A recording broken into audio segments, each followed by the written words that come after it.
Hi ma'am, ಹೇಗಿದ್ದೀರಾ? Super. ಹೆಂಗಿತ್ತು cinema? ಹಬ್ಬ ಇವತ್ತು. ಹಬ್ಬ, ಕಲಾವಿದರಿಗೆ ಹಬ್ಬ, ಕನ್ನಡ ರಾಜ್ಯದ ಜನತೆಗೆ ಹಬ್ಬ. ಓಕೆ, ಹೇಗಿದೆ ಸಿನಿಮಾ? ಡೆವಿಲಲ್ಲಿ ಈಗ ಫ್ಯಾನ್ಸ್ಗಳ ಹಬ್ಬರ ನೋಡೋಕ್ಕಾಗ್ತಾ ಇಲ್ಲ. ಆಲ್ರೆಡಿ ನೀವು ಸಿನಿಮಾ ನೋಡ್ಕೊಂಡು ಬಂದಿದ್ದೀರಾ, ಅದು 6:30 ಶೋ, ಮಾರ್ನಿಂಗ್ ಶೋನೇ ಬಂದಿದ್ದೀರಾ. ನಿಮಗೆ ಖುಷಿ ಆಗ್ತದೆ. ಹೇಗಿತ್ತು ಸಿನಿಮಾ? ಸಿನಿಮಾ ತುಂಬ ಚೆನ್ನಾಗಿತ್ತು. ನಮ್ಮ ಕರ್ನಾಟಕ ಜನತೆಗೆ ನನ್ನ ಕಡೆಯಿಂದ ಒಂದು ಪುಟ್ಟ ಕಲಾವಿದೆ ನಾನು, ಶಶಿಕಲಾ. ನನ್ನ ಕಡೆಯಿಂದ ಸಾಷ್ಟಾಂಗ ನಮಸ್ಕಾರ. ಒಬ್ಬರು ಕಲಾವಿದರನ್ನ ಒಂದು ಕಷ್ಟದಲ್ಲಿದ್ದಾಗ ಯಾವ ಥರ ತೊಗೊಂಡು ಮೇಲ್ ಬಿಡ್ತೀರಾ ಅಂತ ಸೆಲೆಬ್ರಿಟಿನ ನೋಡಿ ನಾವು ಕಲಿಬೇಕು. ಯಾಕೆಂದರೆ ನೋಡಿ, ಇದು ನಮ್ಮ ಕರ್ನಾಟಕ ಜನತೆ ಬಿಡಲಿಲ್ಲ ಕೈ. ಯಾಕೆಂದರೆ ಎಷ್ಟೇ ಕಷ್ಟ ಇರಲಿ, ನೋವಿರಲಿ, ಸಂಕಟ ಇರಲಿ,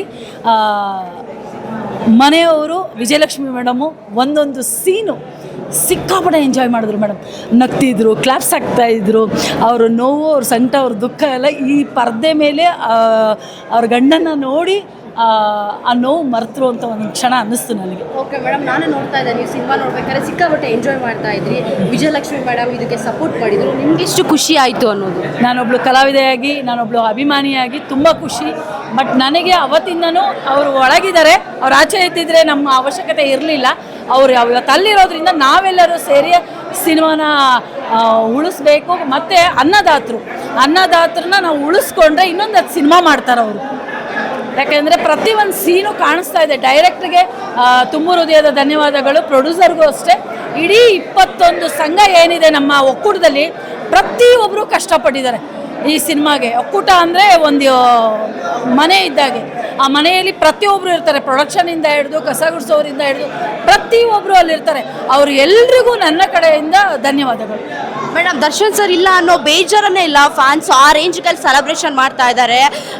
ಯಾವ ಮಟ್ಟಕ್ಕೆ ಅಂತ ಹೇಳಿದರೆ, ಇದನ್ನು ಯಾರೂ ಊಹೆ ಮಾಡೋಕ್ಕಾಗಲ್ಲ. ನಾನು ಹೊರಗೆ ನಿಂತ್ಕೊಂಡಾಗ ಅಟ್ಲೀಸ್ಟ್ ನಾನು ಗೇಟಿಂದ ಒಳಗೆ ಎಂಟ್ರಿ ಕೊಡೋಕ್ಕೆ 1 hour ಆಯಿತು. ಅಷ್ಟು ಫ್ಯಾನ್ಸ್ಗೂ ಪ್ಲೇಸ್ ಇಲ್ಲ ಬರೋಕ್ಕೆ. ಸೊ ಇದನ್ನೆಲ್ಲ ನೋಡಿದ್ರೆ ನಿಮ್ಗೆ ಏನು ಫೀಲ್ ಆಗುತ್ತೆ? ಮೇಡಮ್, ಅವರೆಲ್ಲೂ ತುಂಬ ದೂರ ಇಲ್ಲ. ಇಲ್ಲಿಂದ ಹಬ್ಬ ಅಂದರೆ ಒಂದು 30-40 ಕಿಲೋಮೀಟ್ರಲ್ಲಿದ್ದಾರೆ ಅಷ್ಟೇ, ಎಲ್ಲೂ ದೂರ ಇಲ್ಲ. ಅವರ ಮನಸ್ಸಲ್ಲಿ ಸೆಲೆಬ್ರಿಟಿ ಅಂತ ಬರ್ಕೊಂಡಿದ್ದಾರೆ. ಇದಕ್ಕಿಂತ ಉತ್ತರ ಬೇಕಾ ಮೇಡಮ್? ಒಬ್ಬ ಮನುಷ್ಯ ನಿಯತ್ತಾಗಿದ್ದರೆ ದೇವ್ರು ಎಲ್ಲೋ ಕಾಪಾಡ್ತಾನಂತೆ. ದಾನ ಧರ್ಮ ಅವ್ರು ಮಾಡಿರೋ ಒಳ್ಳೆತನ ಒಂದು ಹೇಳ್ತೀನಿ. ಆವತ್ತಿನ ದಿನ ಅವರ ಮನೆ ಬಾಗಿಲಲ್ಲಿ ಎಷ್ಟೋ ಜನ ಸಪೋರ್ಟ್ ತೊಗೊಂಡಿದ್ದೀರಾ, ಸಹಾಯ ತೊಗೊಂಡಿದ್ದೀರಾ. ಅದು ಹೆಣ್ಮಕ್ಳು ಪ್ರತಿಯೊಬ್ಬರು ಒಂದೊಂದು ಆಶೀರ್ವಾದ ಮಾಡಿದ್ದಾರೆ. ಅದು ಇವತ್ತು ಕಾಪಾಡ್ತಾ ಇದೆ. ತುಂಬ ಜನನ ಆಶೀರ್ವಾದ ಇವತ್ತು ಕಾಪಾಡ್ತು. ಮೇಡಮ್, ನೀವು ತುಂಬ ವರ್ಷದಿಂದ ಇಂಡಸ್ಟ್ರಿಯಲ್ಲಿರೋರು, ಈ ರೇಂಜ್ಗೆ ಹಿಸ್ಟ್ರಿ ಕ್ರಿಯೇಟ್ ಮಾಡಿದ್ದು ನೋಡಿದ್ರಾ ಅಥವಾ ಇದೇ ಮೊದಲ ಅನ್ನೋದು? ಸಾರ್ಥಿ ಇತ್ತು, ಬಟ್ ಇಷ್ಟು ಇರಲಿಲ್ಲ. ಇದರಲ್ಲೂ ಅಂಬರೀಷಣ್ಣನ ಬೇರೆ ತೋರಿಸಿದ್ದಾರೆ. ಅಂಬರೀಷಣ್ಣ ಮತ್ತು ದರ್ಶನ್ ಸರ್ ಇಬ್ಬರು ಕಾಂಬಿನೇಷನ್ ನೋಡಿ ನನಗಿನ್ನೂ ಖುಷಿ ಆಯಿತು. ಯಾಕಂದರೆ ಅವರಿಬ್ಬರು ಆ ಗೆಳೆತನ, ಪ್ರೀತಿ, ವಿಶ್ವಾಸ ಇದರಲ್ಲೂ ತೋರಿಸಿದ್ದಾರೆ. ಡೈರೆಕ್ಟ್ರಿಗೆ ಹ್ಯಾಟ್ಸಪ್ ಹೇಳ್ತೀನಿ ನಾನು. ತುಂಬ ಖುಷಿ ಆಯಿತು ಮೇಡಮ್. ಇದು ಒಂದು ಮಟ್ಟಕ್ಕೆ ನಾವು ಈಗ ಹೊಸ ವರ್ಷ ಬರ್ತಾ ಇದೆ. ಆ ಹೊಸ ವರ್ಷ ಇವತ್ತೇ ಮಾಡಿಬಿಟ್ಟಿದ್ದೀವಿ ನಾವು ಆಲ್ರೆಡಿ. ಮುಂದೆ ಬ್ಯಾಲೆನ್ಸೇ ಇಲ್ಲ ಮೇಡಮ್. ಒಳ್ಳೆಯದಾಗಲಿ, ಆಲ್ ದ ಬೆಸ್ಟ್ ಡೆವಿಲ್ ಸಿನಿಮಾಗೆ. ಪ್ರತಿಯೊಬ್ಬರು ನಮ್ಮ ಕನ್ನಡ ಸಿನಿಮಾನ ಥಿಯೇಟ್ರಲ್ಲಿ ಬಂದು ನೋಡಿ ಅಂತ ಪ್ರತಿಯೊಬ್ಬರಿಗೂ ಕೇಳ್ಕೊತೀನಿ. ಆಶ್ರಮ ನಡೆಸ್ತಾ ಇದ್ದೀನಿ, ಅದರಲ್ಲೂ 3 ಗಂಟೆಗೆ ಎದ್ದು ನಾನು ಫಸ್ಟ್ ಡೇ ಫಸ್ಟ್ ಶೋಗೆ ಬಂದಿದ್ದೀನಿ. ನಾನು ಇದೇ ಫಸ್ಟ್ ಟೈಮ್ 22 ವರ್ಷ ಆಯಿತು ನಾನು ಇಂಡಸ್ಟ್ರಿಗೆ ಬಂದು. ಫಸ್ಟ್ ಡೇ ಫಸ್ಟ್ ಶೋ ಅಂತ ನೋಡಿದ್ದು ಇದೇ cinema.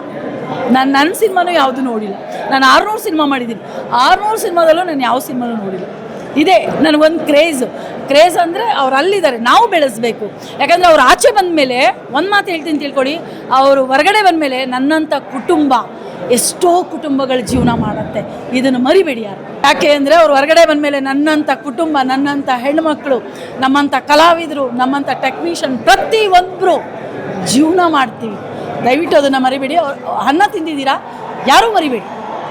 Thank you ma'am, thank you. ಒಳ್ಳೆಯದಾಗಲಿ ನಿಮ್ಮದು. Thank you madam.